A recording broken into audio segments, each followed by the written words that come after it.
gratitude and fundraising. Hi, I'm Bill Stanczykiewicz. This is the first day from the Fundraising School, and I'm joined today by my colleague, Dr. Patrick Dwyer. Patrick serves on the faculty at the Indiana University Lilly Family School of Philanthropy, which also is home to the Fundraising School.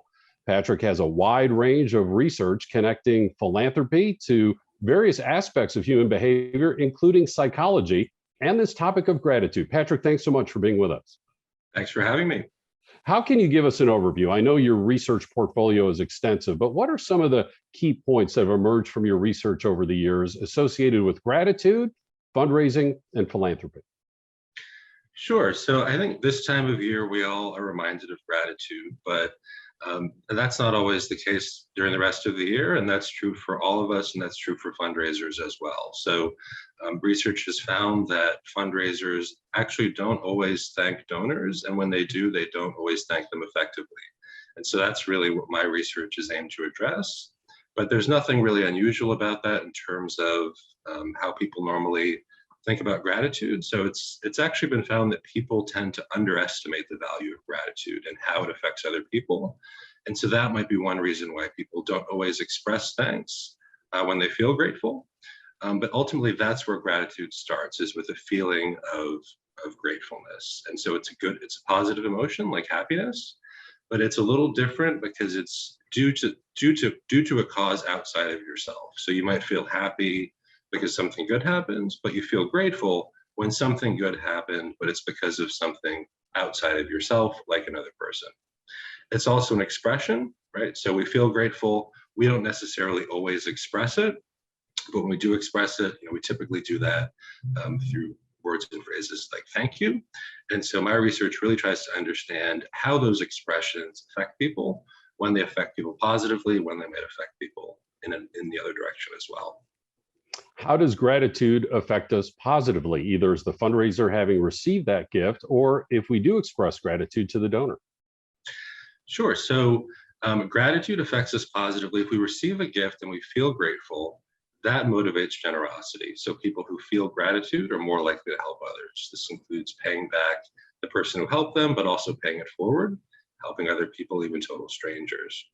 But then if we feel grateful, we can express it to other people, right? A fundraiser might express it to a donor, and then that also motivates generosity from the donor as well, ideally. But what I found is that it actually depends, and it depends on different aspects of the gratitude expression. So when you think about gratitude, just the feeling of being grateful, it involves a couple of different components. So one is more of a self-oriented component.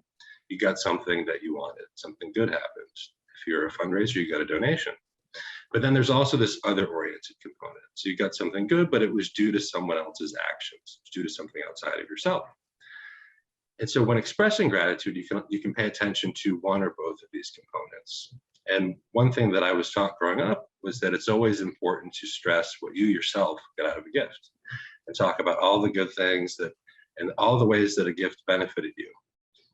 It's a more self-oriented way of expressing gratitude. It's not that that's bad, but it's actually what we found is that other oriented expressions of gratitude that are more donor focused, that involve praising the donor and their actions, are actually more effective at motivating generosity down the road. Patrick, that's an interesting finding, because when we're cultivating during fundraising, we're focused on that donor's specific motivations, specific values, and how those are aligned with the values and the mission of our nonprofit organization. If I'm understanding you correctly, our expression of gratitude perhaps is similar in that when we're other focused with our gratitude, that is more effective. Am I understanding that correctly? Absolutely. When it comes to expressing gratitude to others, focusing not just on what you yourself received or your organization received, but having this element of donor-centeredness, of focusing on the donor themselves, seems to make it even more effective at building a relationship with the donor. And can you expand to, you mentioned how, when people receive gratitude, feel that sense of gratitude, that this can inspire continued generosity. It sounds like there's this reinforcing loop between gratitude and generosity. Can you expand upon that, please? Yeah, that's absolutely right. So we receive a gift, right? It's a one-time gift, and it could end there, right? So the donor doesn't necessarily have to make another gift in the future. Many don't.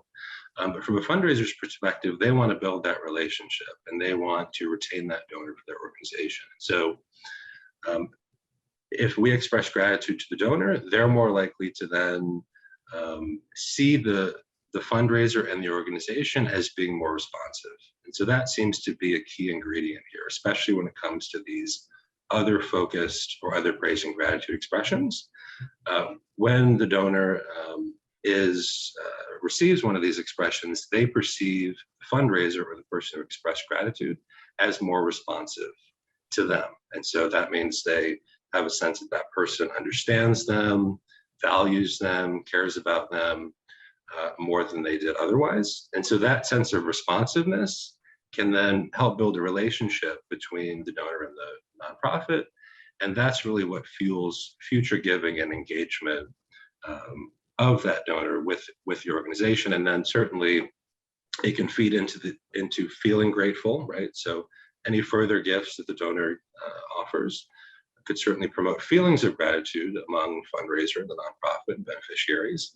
And then if that's then translated into a meaningful expression of gratitude back to the donor, that could then reinforce future giving, and so lead to this this cycle of generosity over a long period of time. At the fundraising school, we teach the fundraising planning cycle, that there are 12 planning steps before we make the ask. That's step 13, but not the last step. The last step is stewardship, an ongoing relationship with the donor in ways that don't involve asking for more money, but maintaining that relationship. Patrick, we've been talking about verbal expressions of gratitude. What about just follow-up actions and behaviors? Just staying in touch with the donor, inviting them to events, communicating with them via an email or maybe a social media direct message from time to time.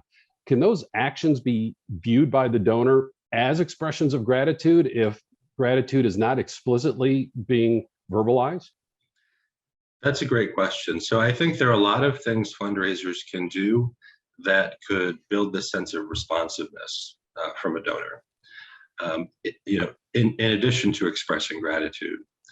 So my research has only looked at gratitude expressions, but I would suspect that other kinds of expressions, other kinds of behaviors could help facilitate the sense of responsiveness among donors that could then hook them into the relationship as well.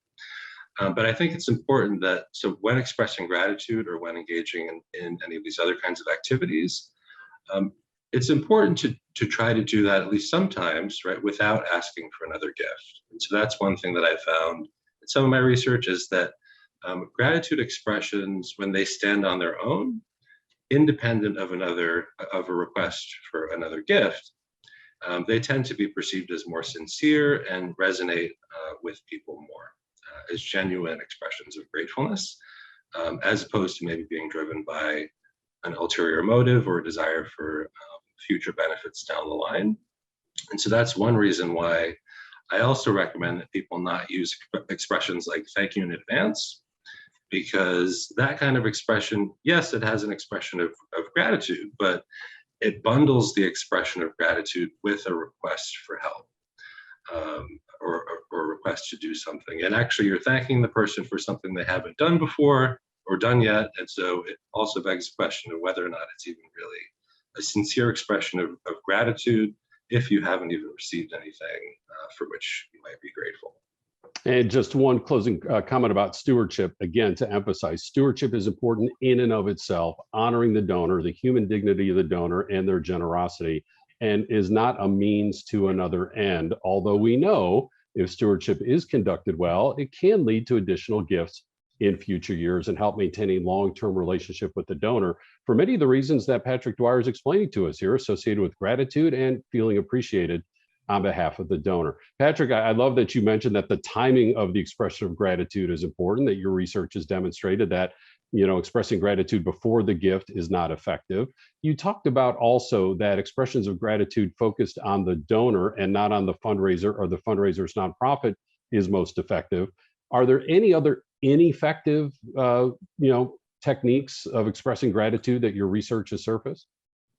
So generally the research that I've encountered that I've done have found that gratitude tends to be a good thing. And so I don't want these comments to be a downer, right? But they do kind of create a little bit more of a complicated picture, in that they suggest that gratitude isn't always a good thing. But I suspect that so in trying to think about other kinds of expressions of gratitude, or contexts in which they unfold, or people that they're directed to, and when they might maybe not resonate with people, I think thinking about some of these mechanisms like responsiveness, like sincerity, would be helpful. So just stepping back for a moment before you send the thank you note, right? And thinking, well, how would the donor feel when they receive this? Are they going, how are they going to feel about the relationship they have with the fundraiser, with the organization? Are they going to perceive this as a sincere expression of gratitude? Or might they perceive that there is another ulterior motive behind the scenes? And so I think just stepping back and thinking about how a donor is going to perceive your communications to them can be very helpful in getting a sense of how they're going to land with that person. At the fundraising school, we also teach the 6 rights, the right person asking the right person for the right amount, in the right way, at the right time, for the right reason. And we're seeing this with gratitude, the right person, the fundraiser, thanking the right person, the donor who's provided that amount. And we're doing this in person, many different ways that we can express our gratitude, at the right time, immediately after the gift has been provided, and in subsequent communications and conversations with the donor, and, for the right reason, honoring them and maintaining that relationship long term. And Patrick, you talked at the beginning about sometimes fundraisers don't express gratitude, and either I'm guessing that maybe they have so much on their plate, they're moving on to the next donor, to the next funder, or maybe, and this would really be unfortunate, that somehow the gift was expected, and so the gift finally came, and so there isn't that feeling of gratitude. What advice do you have for fundraisers in that regard, and in case they find themselves not finding the time or the, if possible, desire to express that gratitude to the donor? Yeah, I think part of it is, like you said, taking a gift for granted, which I think fundraisers should avoid doing. I think trying to see the good in all gifts and focusing on the positive benefits that all gifts can offer to an organization and its beneficiaries, that's really an important mindset to have. And it goes back to the first point that you made about the fact that people are often too busy. They have too much going on in their lives. They're often challenges or problems that they're facing. Certainly that's true nowadays. And so there are a lot of negative things to focus on, right? A lot of challenges to focus on. And that's not necessarily a bad thing, focusing on problems and challenges. That's one reason why people are such good problem solvers, but ultimately it can lead them, in negative directions as well, like becoming more anxious, or becoming more depressed, or forgetting to be grateful and appreciate other people in their lives, right? Other people who themselves are actually responsible for some of the good things happening in our lives. And so I think just stepping back and, not going through life with rose-colored glasses all the time, but maybe just reminding yourself on a regular basis of, what are some of the good things that happened today? And what are some of the good things that happened today that, I can actually take credit for myself, that were due to things that other people did? And just acknowledging that, I think recognizing that is the first step towards feeling grateful, that can then have these really important downstream consequences for relationships, but then also for the person who feels grateful themselves. So there are a lot of well-being kinds of consequences from feeling grateful, even physical health benefits. And so ultimately, I think it's kind of a win-win situation if done right, gratitude. Wonderful advice, Patrick. Gratitude for the sake of the donor, but gratitude for the sake of self-care for the fundraiser, that this can be challenging work. There can be a lot of stresses, and calling out what is working well, what is happening in a positive way, certainly can help us express our gratitude to donors, but also help us with our own self-care as fundraisers as well. Patrick, you have explained the highlights of your research, and you've translated those sophisticated findings into practical application for fundraisers. Thank you. How did I do? You're welcome. That was perfect. Did that work? Was that good gratitude? All right. Well, Patrick, thank you so much. Dr. Patrick Dwyer, an esteemed member of our faculty at the Indiana University Lilly Family School of Philanthropy. And by the way, this type of conversation gives you an example of what it's like to earn your master's degree in philanthropic studies from the School of Philanthropy. We're not teaching the how of nonprofit management. We're teaching the what and the why and exploring these deep issues of philanthropy as part of human behavior, sometimes through formal organizations, but also just as individuals. And information about our master's degree, which is available entirely online, is available on our school's website at philanthropy.iupui.edu. Now, if you include a / and the fundraising school, you find the fundraising school's courses, our public courses that are in person and online, our custom training that can come directly to you, your nonprofit, your association, your region in the United States, and across the world. You'll find these podcasts archived free of charge, also information about our quarterly webinars. Again, that web address, philanthropy.iupui.edu / the fundraising school. Our guest today is Dr. Patrick Dwyer. Our producers are Liz Jackson and Mike Anthony. I'm Bill Stanczykiewicz, and now you are more fully informed on this first day from the fundraising school.